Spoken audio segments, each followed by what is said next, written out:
SQL es probablemente el lenguaje más importante si quieres trabajar con datos. No importa si programas en JavaScript, Python, Java o lo que sea, en algún momento vas a terminar usando SQL. Soy Nico y en este curso vamos a aprender SQL desde cero. La idea es que al finalizar este curso puedas leer, escribir y entender consultas SQL, y que no te pierdas cuando veas una base de datos real. Vamos a arrancar con un poco de teoría, pero lo justo y necesario. Y después vamos a ir directo a la práctica, con código. Durante este curso vamos a ver los siguientes temas. Vamos a ver qué es SQL, usos de SQL, diagramas y modelos, entidades y atributos, clave primaria o primary key, y al finalizar vamos a dar un cierre.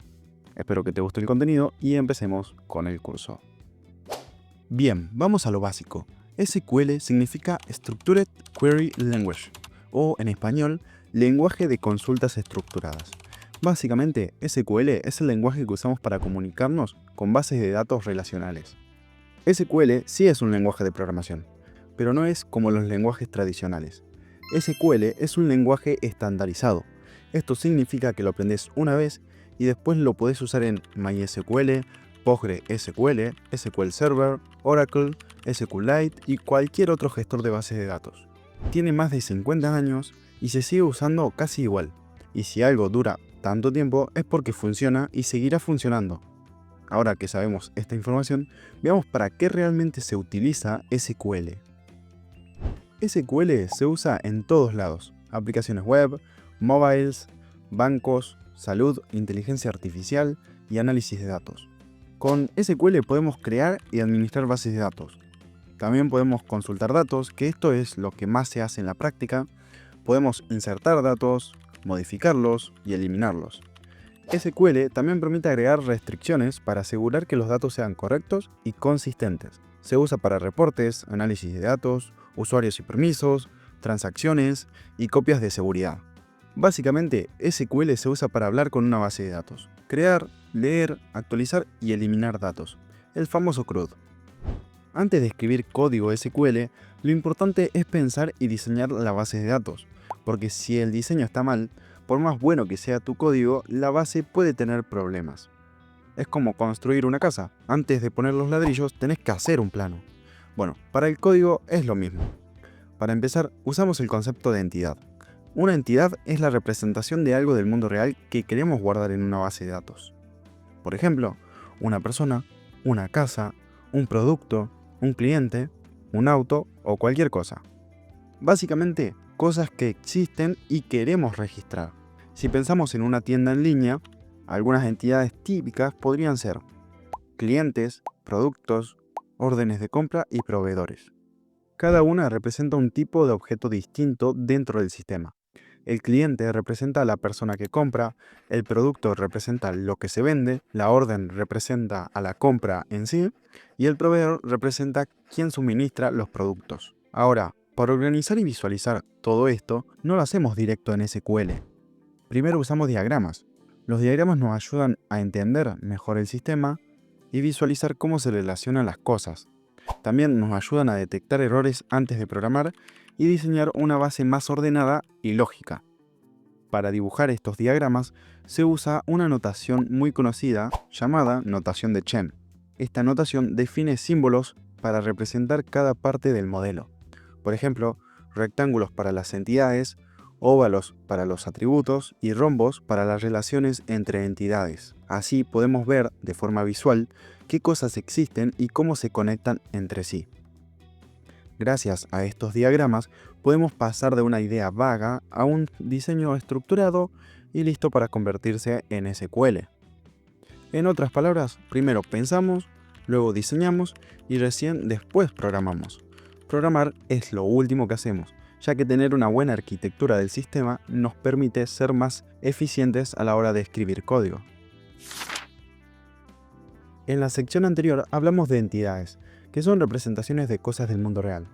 Ahora que ya sabemos qué es una entidad, el siguiente paso es entender qué información guarda esa entidad. Pongamos de ejemplo una casa. En los diagramas, una entidad se representa con un rectángulo, pero lo que realmente le da sentido son sus atributos. Los atributos son las propiedades que describen a una entidad. En el caso de una casa, algunos atributos pueden ser precio, tamaño, ubicación, fecha de construcción y la cantidad de ambientes. Es decir, son los datos que nos permiten describir cómo es una casa en detalle. Ahora, algo importante, no todos los atributos son iguales, existen distintos tipos, y entenderlos nos ayudan a diseñar una base de datos mucho más ordenada y correcta. Primero tenemos los atributos simples, que son aquellos que contienen un solo valor, y no se puede dividir en algo más chico. Por ejemplo, el precio de una casa puede ser 100.000, 200.000 o 300.000, pero sigue siendo un solo dato, no tiene partes internas. Después tenemos los atributos compuestos.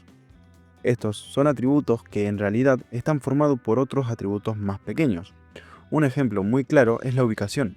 La ubicación no es solo un dato, sino que se puede dividirse en distintos datos. Por ejemplo, la calle, el número, la ciudad, la provincia y el código postal. Entonces, en el diagrama, la dirección se representa como un atributo principal, de la cual salen otros atributos más específicos, como una especie de ramificación. También existen los atributos multivalor. Estos son atributos que pueden tener más de un valor para una misma entidad. En una casa, un ejemplo perfecto son los ambientes. Una casa no tiene un solo ambiente, puede tener varios: cocina, comedor, habitaciones, baño, etc.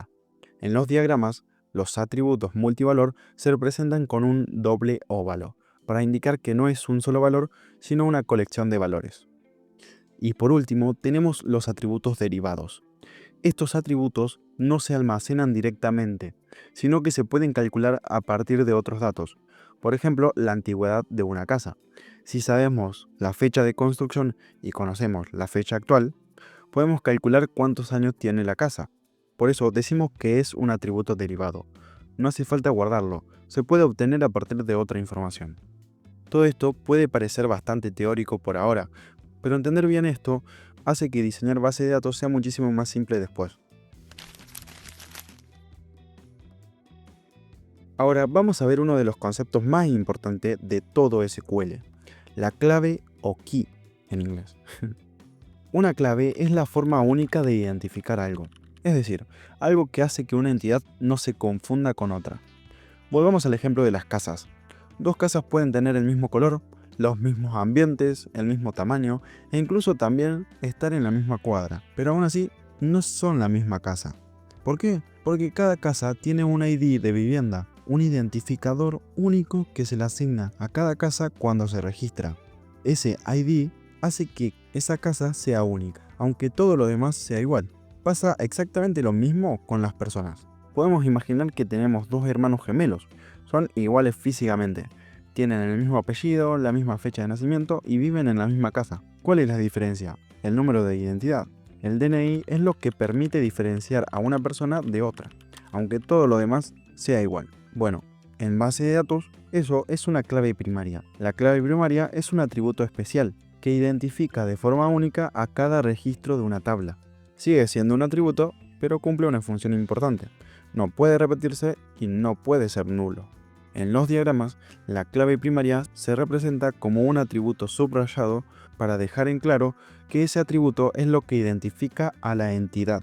Si no tenemos una clave primaria, una base de datos empieza a tener problemas porque no puede distinguir correctamente un registro de otro, y por eso siempre que diseñemos una base de datos tenemos que pensar primero cuál va a ser la clave primaria de cada entidad.